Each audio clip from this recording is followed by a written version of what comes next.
Bom dia, boa tarde, boa noite, pessoal. Bem-vindos a mais uma aula desse curso de Geocronologia e Evolução Crustal. Nessa aula eu vou falar sobre o método Lutécio-Hafnium. Ele é um método que lembra em muitas coisas o método Samar-Neodímio. Vai ser um pouco mais rápida, um pouco mais focada, não tem tanto material assim sobre o Lutécio-Hafnium como tem sobre urânio-chumbo, por exemplo. E vou ficar também à disposição depois para quem tiver alguma dúvida, quiser tratar os dados e até que ponto o Lutécio-Hafnium é bacana de ser usado. Então, entre as diversas semelhanças que tem com o Samar-Neodímio, uma delas é que a idade no Lutécio-Hafnium a gente adquire ou umidade isocrônica, aí a gente lembra, quanto mais inclinada a reta, mais tempo se passou desde a cristalização de um corpo rochoso. Então, assim, a gente tem diversos minerais que dá para aplicar o Lutécio-Hafnium. A granada é excelente. Analisando diversas granadas, você já consegue um espalhamento no mesócrono, já fica fantástico. E a outra coisa que ele fica quase que igual o Samar-Neodímio é a parte da idade modelo. Que a idade modelo de Lutécio-Hafnium, inclusive, agora está sendo muito mais utilizada do que a Samar-Neodímio. Vou explicar o porquê, mostrando um pouco mais para frente, mas basicamente assim, está sendo comum a gente fazer a análise urânio-chumbo no zircão e no mesmo lugar que a gente fez a análise urânio-chumbo, conseguiu a idade de cristalização, a gente já faz a idade modelo. Então a gente já tem um indicativo petrogenético junto com a idade. Lembrando que a idade modelo, ela parte do pressuposto do entendimento da evolução da Terra por diferenciação, ou seja, parte do material inicial condrítico fundiu para ir formando a diferenciação mantélica e a diferenciação da crosta, e parte permaneceu não fundida, formando o manto, e conforme vai tendo essa diferenciação, o manto depletado também. O que a gente faz na idade modelo, o que fazemos na idade modelo então, é ver a época de extração mantélica. A gente consegue enxergar quando que determinada amostra foi extraída ou do reservatório condrítico silicatado, que aí é a T-Schur, ou do manto depletado, que é a TDM. E além disso, a gente ainda consegue ter um indicador petrogenético que é a composição do reservatório, que é o Epsilon-Hafnium. Assim como a gente tem o Epsilon-Neodímio, a gente vai ter o Epsilon-Hafnium. Então a gente consegue enxergar através de diversos eventos que acontecem na crosta continental. Quase nada vai conseguir resetar esse tipo de sistema, porque a temperatura de fechamento é muito alta. Então, se a gente tiver uma fusão parcial, tipo, formei um granito, um migmatito, o sistema Epsilon-Hafnium não vai mexer nada, o TDM não vai mexer em nada. Metamorfismo, erosão, nada disso vai resetar o sistema Lutécio-Hafnium. Então, essas idades modelo são muito importantes para estimativas em evolução crustal, num balanço de massa crustal, quando a crosta continental foi gerada a partir do manto, e aí é o ideal. O que tem que ficar muito claro é a idade modelo não é a idade de cristalização. Mas eu estou analisando um peridotito. Beleza, você está analisando uma rocha ultramáfica que foi extração mantélica, é um pedaço do manto, inclusive. Agora, se você está analisando um granito, um tonalito, um diorito ou uma rocha granulitizada, TDM não é a idade de cristalização, não pode ser usado para a idade de cristalização. Se sua rocha for muito juvenil, a tendência é o TDM dar uma idade muito próxima da cristalização. Não igual, mas muito próxima, porque se sua rocha é juvenil, quer dizer que ela não foi muito retrabalhada. Ela saiu ali do manto e já foi cristalizando logo em seguida. Agora, quanto mais negativo o Epsilon-Hafnium for, isso segue exatamente a mesma ideia do padrão do neodímio. Quanto mais negativo for, mais retrabalhamento tem. Então, não considera o TDM como idade de cristalização, ele não quer dizer isso. E, assim, vou deixar isso claríssimo, porque já foi, inclusive, em alguns artigos científicos aprovou com essa ideia. E isso é uma ideia falaciosa e errônea que vai te dar uma intenção completamente equivocada da sua evolução geológica. Então, já vimos que o método Lutécio-Hafnium tem diversas comparações com o Samar-Neodímio. E agora vamos para um histórico antes de cair na geoquímica isotópica deles. Ele é um método bem novo. Um sujeito chamado Herm, no fim da década de 60, em 58, ele fez a primeira datação utilizando Lutécio-Hafnium. Ele fez numa gadolinita, que é um nesosilicato com ítrio e berilo. Mas esse método ele só foi aperfeiçoado década de 70, ali 74, começou com Owen, Bolden e Dust.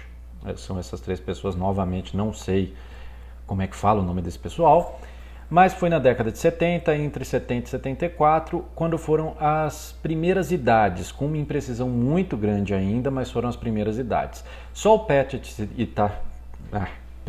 e Tatsumoto, da década de 80, que é um trabalho do Serviço Geológico Americano, norte-americano, que utilizaram multicoletores num ICP, num Laser Ablation, e aí eles conseguiram dar mais precisão para o método, para conseguir estabelecer uma rotina de datações. Mas é um método tão recente que só em 2001 que a constante de decaimento foi definida. Foi Scherrer e colaboradores, num congresso em 2001, colocaram a constante de decaimento para o lutécio-hafnio, do lutécio para o hafnio, que é a aceita atualmente.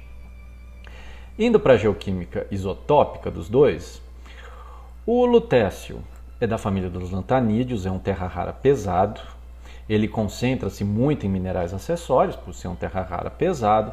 A etimologia de lutete é o antigo nome de Paris, na França. Foi um químico, o Georges Urbain, que em 1907 separou impurezas da itébia, e aí ele separou dois elementos. Foi o itébio para um lado, o lutécio para o outro. O lutécio, apesar de ser um terra rara, apesar do nome terra rara, ele é razoavelmente abundante. A abundância dele é cerca de 0,5 ppm, geralmente em rochas ígneas, metamórficas e sedimentares. Em termos de isótopos, a gente vai ficar de olho no lutécio 176, que ele é fruto do decaimento, que ele vai decair, para o hafnio 176.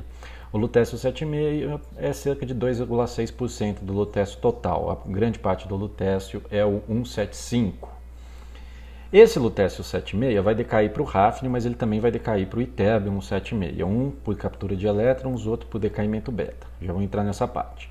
Vamos falar então um pouco sobre o hafnio. O hafnio é um metal de transição. Isso é fantástico para o método. Por quê? Onde um terra rara pesado entra, outro terra rara pesado vai tender a entrar também. Então isso é um problema, por exemplo, do samário neodímio, que o samário e o neodímio, aqui na tabela periódica, se for ver, eles estão quase um do lado do outro. Então corre o risco de um entrar junto com o outro, você tem um monte de filho bastardo ali no meio. Como o lutécio é um elemento terra rara e o hafnio é um metal de transição, eles vão ser muito distintos. Então, onde um entra, o outro não tende a entrar. O hafnio, ele é quimicamente muito parecido com o zircônio e o titânio. Então, ele entra com certa facilidade tanto no zircão quanto na titanita. Isso é ótimo para a gente ver a composição de reservatório. Lembrando, o hafnio é o filho. Quando a gente tem uma extração de material, né, de qualquer lugar que seja, quando eu puxo todo o filho junto, vem todo aquele hafnio junto ali, eu consigo ver qual que era a composição do hafnio lá no reservatório inicial, no meu zircão. Eu consigo ver qual que era a composição do meu manto, na hora da extração do meu manto, a partir do epsilon hafnio, porque o lutécio não vai estar no zircão e o hafnio, que é lá do meu reservatório, vai vir. É bem a ideia do samário neodímio, é a ideia do epsilon neodímio sendo aplicado para o epsilon hafnio e a ideia da idade modelo também. Voltando então um pouquinho no hafnio, é um metal de transição. A etimologia dele vem de Hafnia, Copenhagen, Dinamarca. Ele já tinha sido previsto por Bohr, Dirk Coster, George von Hesse, não sei realmente falar todos esses nomes, mas o pessoal descobriu ele em 1923, analisando exatamente um cristal de zircão. O hafnio, ele é um pouco mais raro, a abundância dele em rochas ígneas e metamórficas é menos da metade do que do lutécio, é cerca de 0,2 ppm geralmente, mas tem essa vantagem, ele é muito semelhante quimicamente ao zircônio e ao titânio, então ele entra tanto no zircão quanto na titanita. Numa fusão mantélica, o pai sempre se mantém no manto depletado e o filho tende a escapar para o líquido diferenciado. É por isso que ele é tão bom para o TDM. Quando eu tenho minha fusão, o líquido puxa o filho inteiro, o pai vai ficando ali, vai começar a formar filho de novo, mas esse filho que está vindo aqui, a análise desse filho, eu consigo identificar como estava o meu reservatório. Ele é um fator petrogenético fantástico. Então, quando eu vou analisar tanto o zircão quanto titanita, a elevada concentração do isótopo filho nesses minerais, por um lado, impede que eu use para idades isocrônicas, por outro, fica excepcional para idades modelo e excepcional para o epsilon, que é o fator petrogenético. Então, o lutécio ele decai para o ytterbio 176 por captura de elétrons e decai para o hafnium 176. Lembrando, igual no argônio-argônio, potássio-argônio, na verdade, que o potássio decai para o cálcio e para o argônio, a gente vai ter duas constantes de decaimento e isso é algo que a gente tem que levar em consideração depois. O tempo de meia-vida é 37 bilhões de anos, é algo muito moroso, e está aí a constante de decaimento também, que foi definida em 2001. É algo razoavelmente recente, né? Eu falo recente, mas já tem 20 aninhos na época que esse vídeo está sendo lançado. Algo interessante, como o hafnium, o filho, ele é mais incompatível e tende a concentrar-se no fundido magmático, então as razões hafnium 176, que é o hafnium do filho, hafnium 177, que é o hafnium presente no ambiente, permitem identificar se o hafnium derivou de uma rocha crustal ou mantélica ou juvenil. Isso daqui funciona muito bem para as rochas que têm mais de 150 milhões de anos. Caso contrário, a meia-vida dele é muito grande, não fica bom, o decaimento é muito lento, isso impede um discernimento muito bom das razões.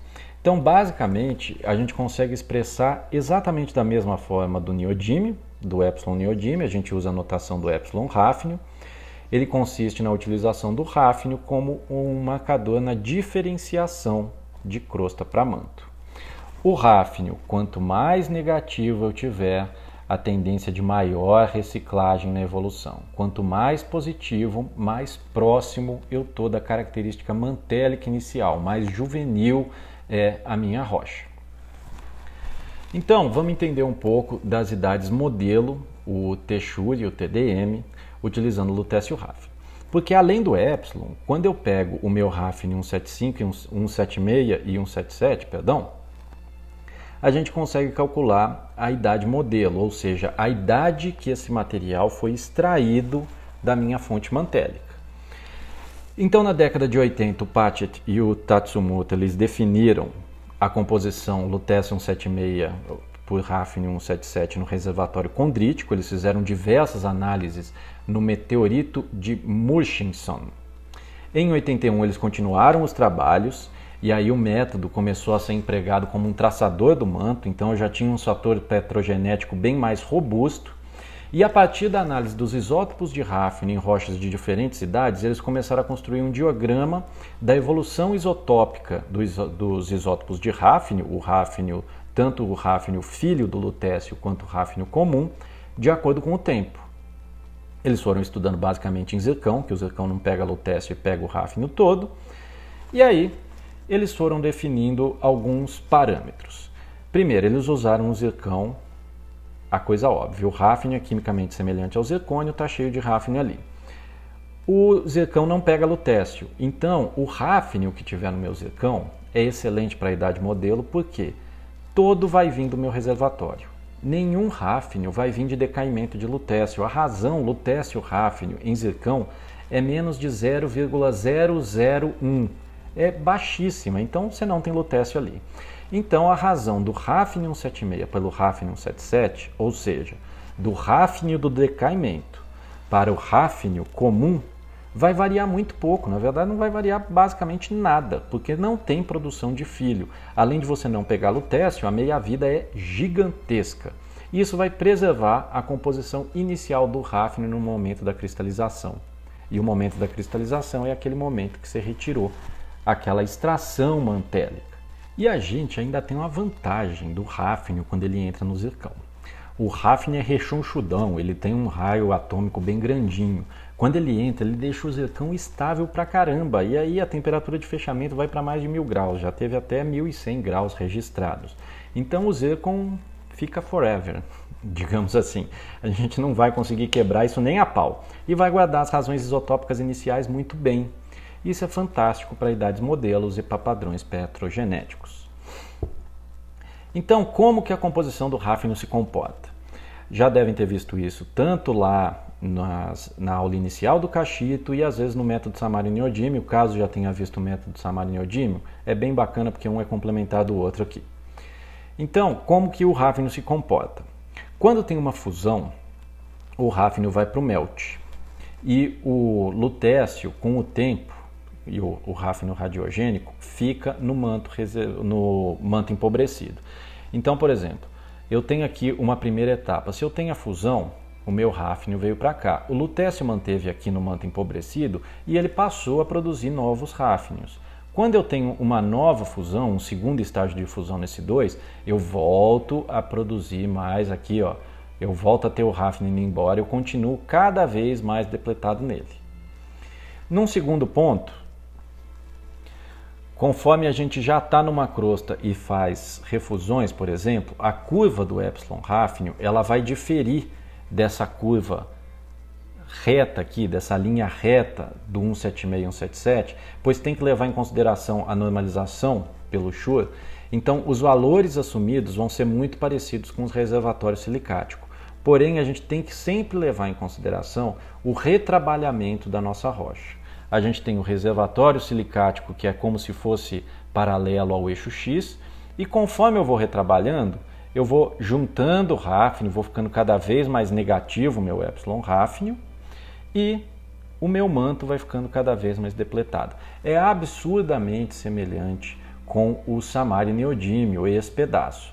É muito comum a gente pegar uns gráficos nesse sentido aqui, que é o de epsilon ráfino pelo tempo, o epsilon ráfino pela idade.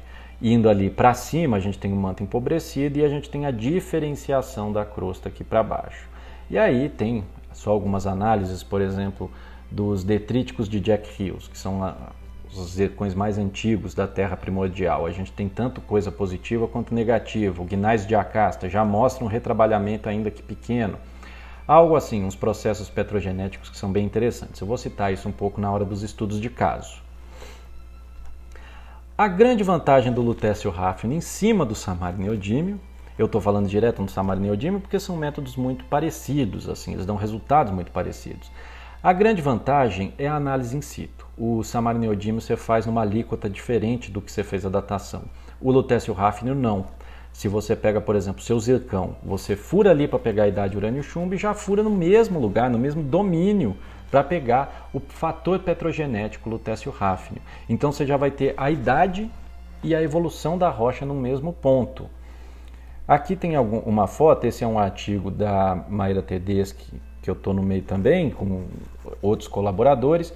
E aí dá para você pegar um zircão, você já consegue fazer os elementos traços, o lutécio ráfino e o urânio chumbo. Ou seja, você consegue fazer fantasticamente bem para datar e dar todas as informações petrogenéticas da sua rocha.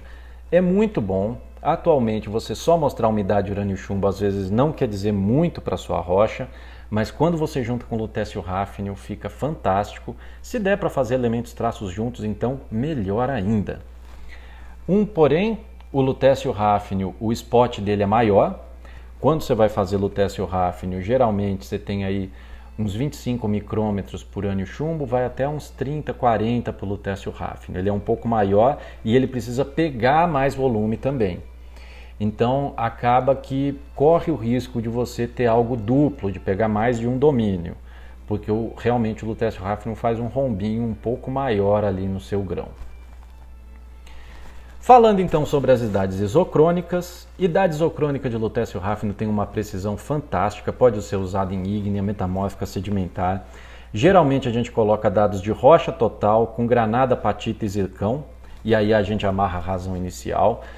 É muito comum a granada dar um maior espalhamento. A gente usar a rocha total vai variando, lembrando que a isócrona a gente tem que partir do pressuposto que é tudo dentro da mesma paragênese, não adianta eu pegar paragêneses distintas, eu vou ter só uma idade mista, mas se é tudo de cristalização simultânea, eu consigo fazer minha isócrona beleza e os resultados são muito bons. como a temperatura de fechamento é alta, é muito bom para pegar pico metamórfico granulítico ou até eclogítico. A primeira isócrona também foi do Patchett e Tatsumoto, na década de 80, e utilizou inclusive os meteoritos de Murchison, e eles pegaram a idade de 4,5 gigaano, uma idade bem conhecida, a idade que a gente tem para a Terra, e é quando eles definiram primeiramente a constante de decaimento. A constante mesmo só foi publicada e virou um consenso científico em 2001, mas na década de 80 eles já conseguiam fazer as idades.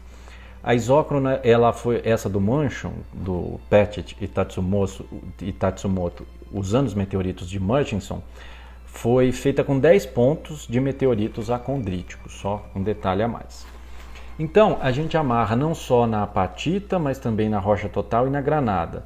Por que a granada é tão boa? Aqui está um artigo da Litus, de Alberto Brovani e Daniel.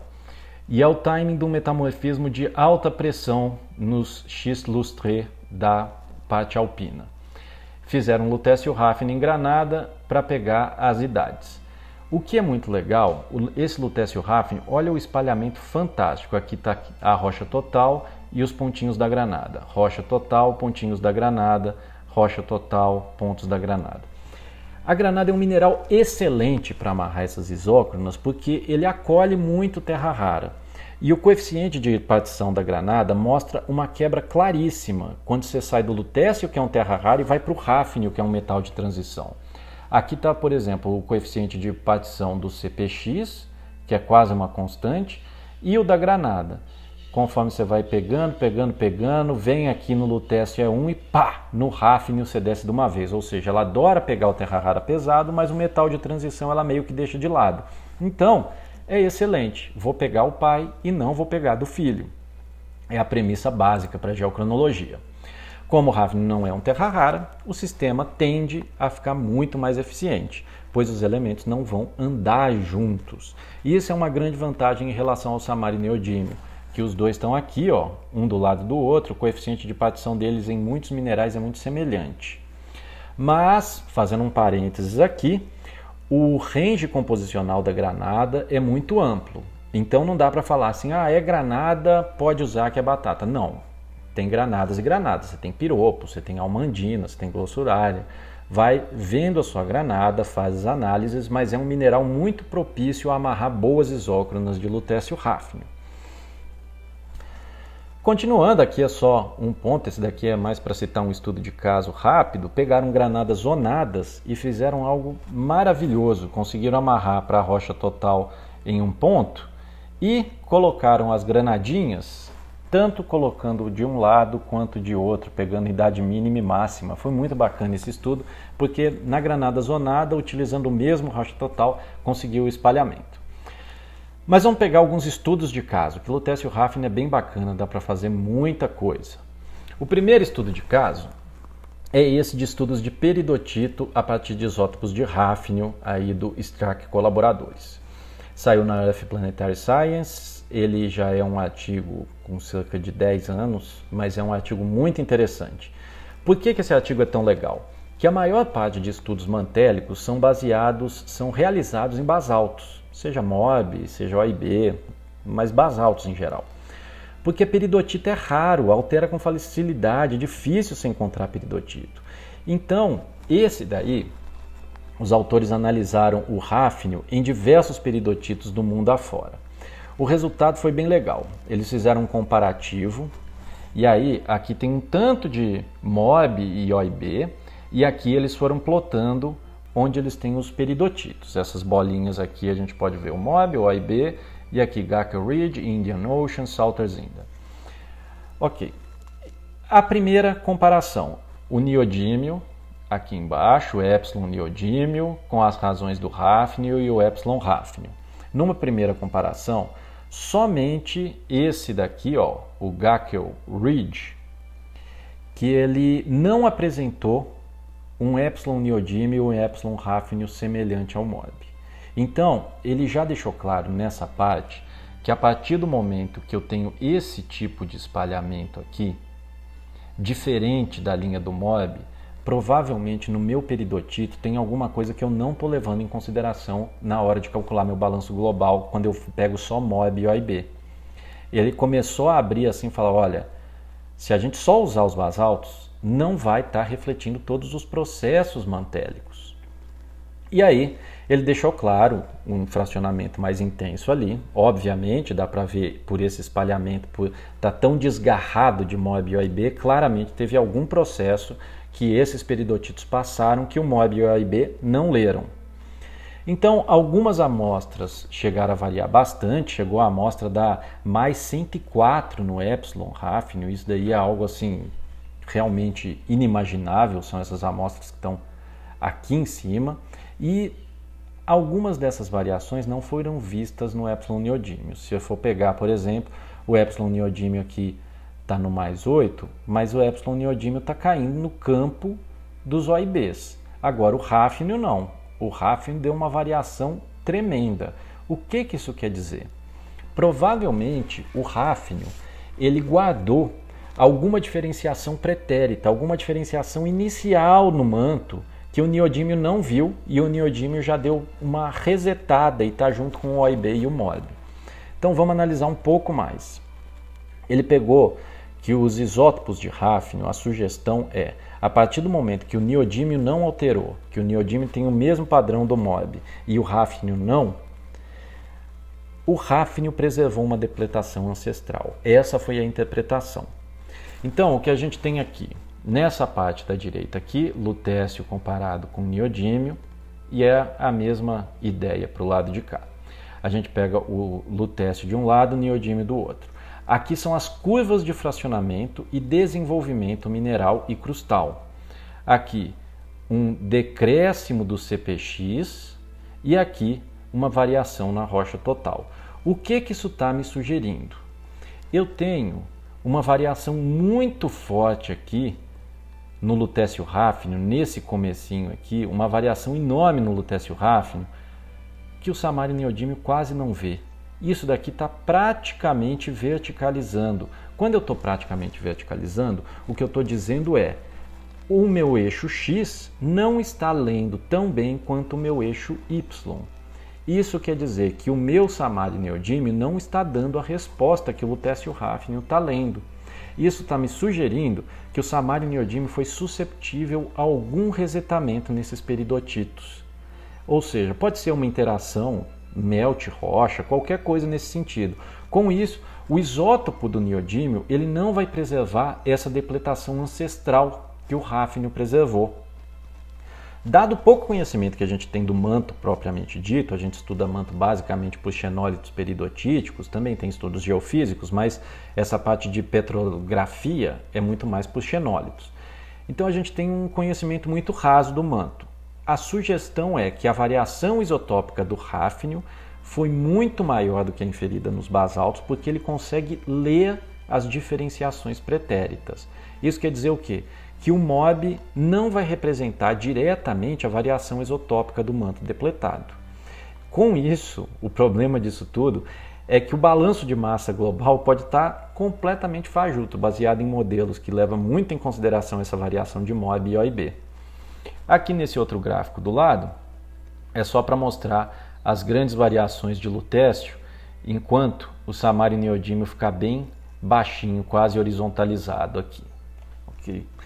Vendo mais algumas coisinhas, a gente consegue enxergar novamente quando nós temos neodímio na abscissa e nas coordenadas o Hafnium, a gente tem uma tendência à verticalização dessas retas. E a verticalização mostra que o eixo X não está lendo tão bem quanto o eixo Y. Continuando, além do samário neodímio, dá para a gente comparar o lutécio Hafnium com o rubi de estrôncio. Vamos comparar com os outros indicadores petrogenéticos então. Aqui eu estou nesse gráfico que está mais longe, o Hafnium 176, 177 com o estrôncio 8786. O estrôncio também é um excelente indicador petrogenético. Então, esse trabalho aí é da década de 80, é do Pachi e Tatsumoto, que foram os primeiros trabalhos com lutécio Hafnium, e eles já mediram tanto em MOEB quanto em OIB. Aí a gente pode ver tanto campo MOEB, Galápagos, Tristan, Samoa, OIB e MOIB basicamente. E eles pegaram essas amostras porque eles já tinham o samarineodímio e o rubi de estrôncio. O que é interessante, tem um forte fracionamento de lutécio rafnio no MOIB que não é visto no estrôncio. Se a gente for ver novamente esse agrupamento aqui, tem uma diferenciação vertical muito maior do que a horizontal. Então algumas leituras que o rafnio pegou, alguma diferenciação que o rafnio pegou no MOIB, o estrôncio não pegou. Isso já é interessante, isso já era até esperado, o sistema rubi de estrôncio não é tão robusto para isso quanto o samarineodímio, muito menos quanto o lutécio rafnio. E aí, para a OIB, até que rafnio e neodímio foram muito semelhantes. E o rafnio e o rubi de estrôncio também foram muito semelhantes. Agora, para o MOIB, novamente, tanto comparando com o estrôncio, com o rubi de estrôncio, tanto com o samarineodímio, o lutécio rafnio mostra uma diferenciação muito maior. Isso encaixa no artigo que eu acabei de mostrar anteriormente, que mostra como que evoluções ancestrais estão muito bem cadastradas ali, estão muito bem registradas no lutécio rafnio, e outros fatores petrogenéticos, indicadores petrogenéticos, como o rubi de estrôncio e o samarineodímio, às vezes não mostram.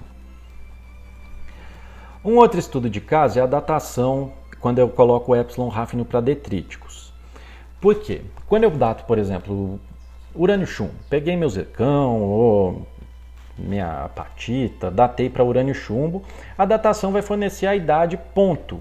A partir do momento que eu coloco o epsilon rafnio junto, eu consigo distinguir entre grãos de mesma idade de cristalização, ou seja, grãos que estão no mesmo domínio, e a extração mantélica distinta. Então eu consigo, por exemplo, eu tenho um ápice aqui em 600 milhões de anos, mas meu epsilon rafnio é tanto positivo quanto negativo aqui.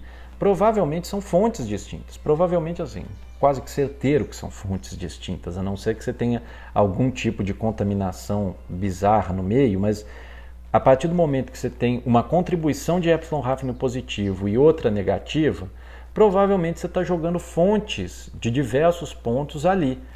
Isso é interessante porque se você pega no espectro e joga e tem lá, eu tenho um pico único nessa idade aqui, você vai falar, provavelmente é uma bacia encaixada.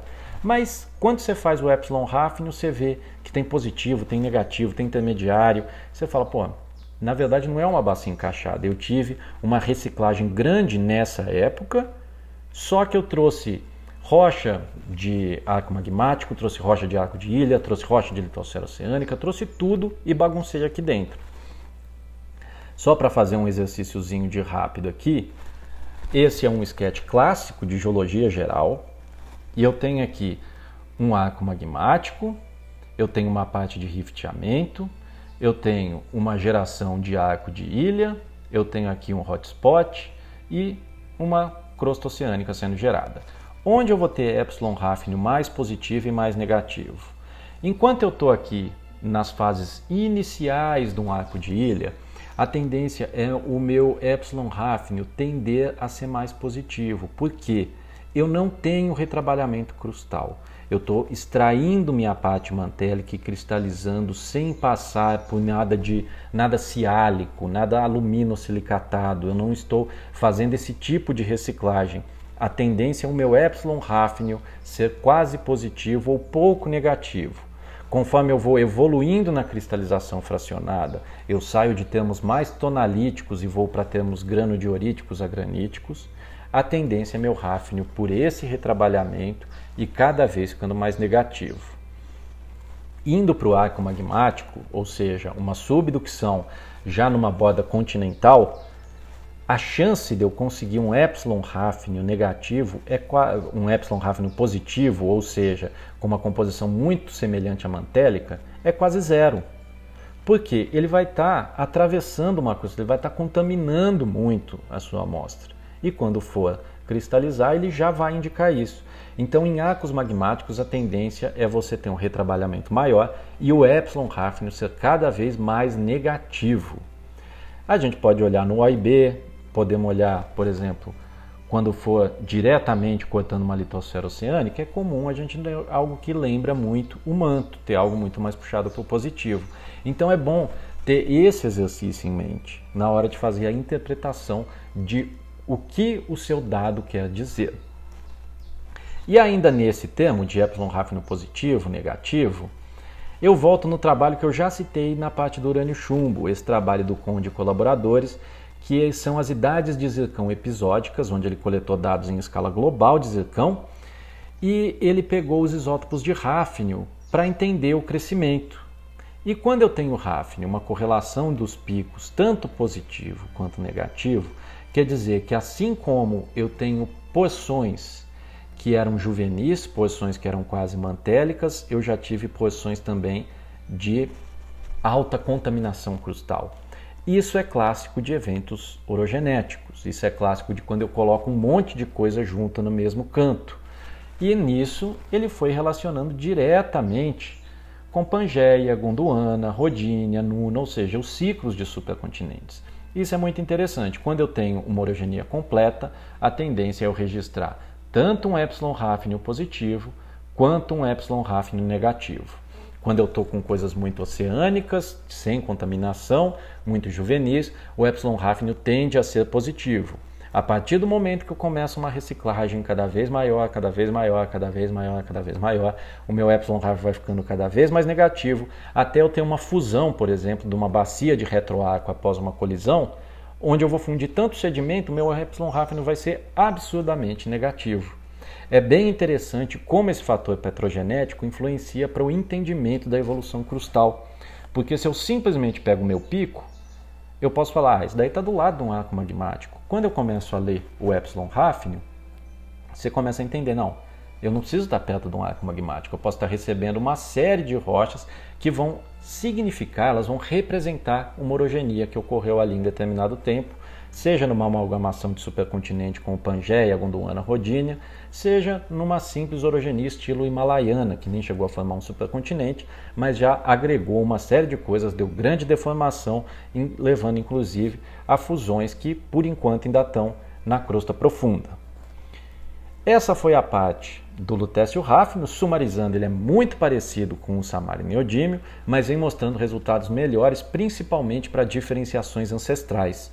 O hafnio ele tem uma afinidade muito grande com zircônio e titânio, então você vai estar para todo lado ali em zircão e titanita, você vai ter o hafnio, é um excelente indicador petrogenético. A outra vantagem, quando você joga hafnio no zircão, ele deixa o zircão tão estável que ele fica a mais de 1000 graus, guardando tanto a idade quanto o fator petrogenético. Esse é o resumão lutécio hafnio, eu fico à disposição para ajudar no que der, espero que tenham gostado, valeu!